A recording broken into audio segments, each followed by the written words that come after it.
Tanggap po muna tayo ng mga report. PNP, iginiit na naging profesional at walang pinanigan sa katatapos lamang na eleksyon 2025.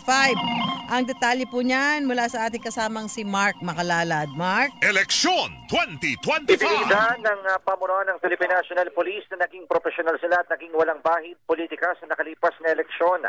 Ayon kay PNP Chief Police General Romel Marbil, mahigpit silang sumunod sa mandato ng saligang batas bukol sa pagiging non-partisan.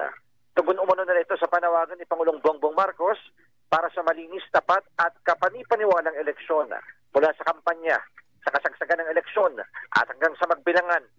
Walang naitanang insidente ng partisanship o political bias sa panig ng PNP, patunay ng kanilang pagtalima at panindigan na maglingkod sa taong bayan.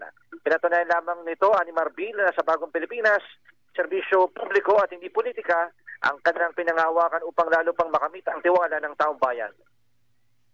Ang inyong kapuso Mark Makalalad ng GMA Super Radio, DZWB, dapat totoo.